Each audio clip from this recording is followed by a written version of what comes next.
تخيل معايا الا قلت لك باللي تقدر تحول الطوموبيل ديالك اللي خدامه بالبنزين لطوموبيل كتخدم بالماء، او باش نكونوا دقيقين اكثر بالهيدروجين اللي كيتستخرج من الماء بتكلفه قليله وبلا محطه شحن وبلا صيانه معقده. في هذا الفيديو غادي نكتشفوا واحد السر اللي كيقولوا عليه بعض الناس باللي شركات النفط ما بغاتوش يبان. واش فعلا هذا الشيء يقدر يبدل عالم السيارات؟ واش يقدر يكون هو الحل ديال اسعار البنزين المرتفعه في ظل هذه الحروب؟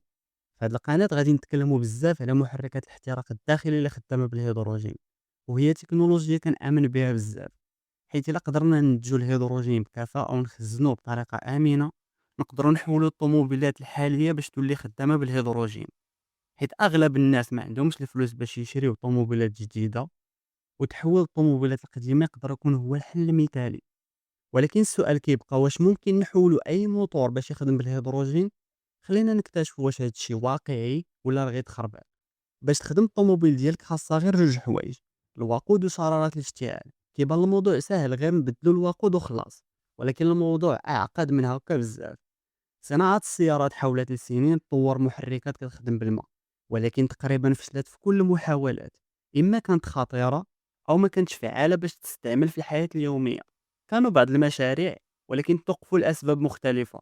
أقرب حاجة وصلنا لها هي سيارة خلايا الوقود ومحركات الهيدروجين، ولكن حتى هادو مازالين أقل كفاءة مقارنة مع السيارات الكهربائية أو محركات الاحتراق الداخلي التقليدية.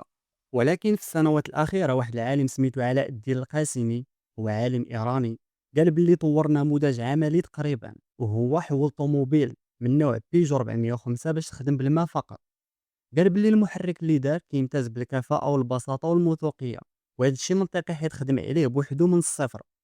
ولكن كيفاش كيخدم هذا النظام؟ حسب قاسمي، الطاقة كتجي من فصل الماء إلى هيدروجين وأكسجين، ومن بعد كيوقع تفاعل كينتج الطاقة اللي كتشغل الطوموبيل.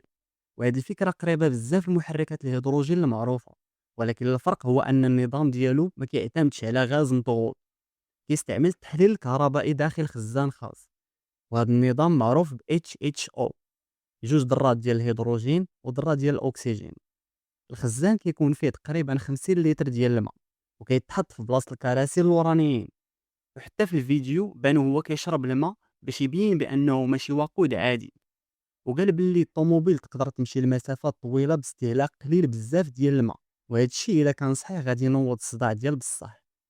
دابا اجي نرجعوا للواقع. كاينين فعلا طوموبيلات كتستعمل الهيدروجين كمساعد باش تنقص الاستهلاك ديال البنزين، وهذا الشيء كيدار عبر جهاز كيحول الماء لهيدروجين. باش نشوفوا كيفاش كتخدم هاد التقنيه، كنبداو من البطاريه. كنخرجوا منها التيار كيدوز عبر فيوزات الحمايه، ومن بعد ريلي اللي هما سوارت ديال الضوء ما كتخليش النظام يخدم حتى تشعل الطوموبيل. من بعد كيوصل لجهاز بي دبليو ام اللي كيتحكم في كميات الكهرباء، ومن بعد مولد اتش اتش او اللي فيه صفائح معدنيه داخل الماء مع مواد مساعده. هنا كيبدا التحليل الكهربائي، والماء كيتفك الهيدروجين واكسجين، وكيخرج غاز قابل للاشتعال بزاف. ولكن غاز الهيدروجين قبل ما يمشي للموتور كيدوز من بزاف ديال المراحل ديال الامان: خزان ماء، فلتر، وصمام اتجاه واحد باش يمنع رجوع اللهب، ومن بعد كيوصل للموتور باش يعاون يحسن الاحتراق. النتيجه ممكن تكون نقص في الاستهلاك البنزين ما بين 10% حتى ل 25%. ولكن خاصنا نكونوا واضحين، هذا النظام ما كيحولش الطوموبيل باش تخدم غير بالماء، عنده مخاطر لما تركبش بطريقه صحيحه. من بين مميزات الهيدروجين هو كيشعل بسهوله وكيخدم بكفاءه، ولكن يقدر يسبب مشاكل بحال الاشتعال المبكر اللي يقدر يدمر الموتور.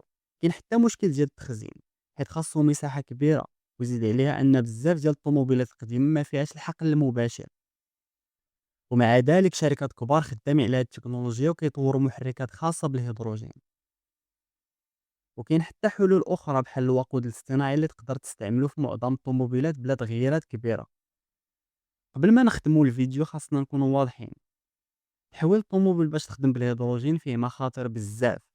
هاد الأنظمة فيها غازات قابلة للاشتعال، وأي خطأ في التصميم أو التركيب يقدر يسبب مشاكل خطيرة بحال الانفجار أو تلف الموتور.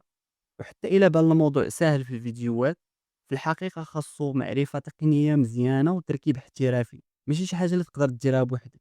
ويزيد عليها ما كاين حتى ضمان باللي غادي يعطيك نفس النتائج اللي كتشوف في بعض التجارب. حيت كل طوموبيل مختلفة وكل نظام خاصو حساباتو. لهذا إلا كنتي كتفكر تجرب شي حاجة بحال هادي، دير البحث ديالك مزيان واستشر مع متخصصين في المجال، وخليك ديما واعي بالمخاطر. هنا أنا كنشارك معاك غير المعرفة والتكنولوجيا، والسلامة ديالك كتبقى هي الأولوية. في الفيديو الجاي ديال التحويلات غادي نشوفو التحويل ديال السيارة الكهربائية، كيفاش تحول السيارة عادية لسيارة كهربائية. إلا عندك شي تساؤل ما تنساش تخليه في قسم التعليقات، وما تنساش لايك وسبسكرايب للقناة باش يوصلك الجديد. يلا نتشوفو في الفيديو الجاي.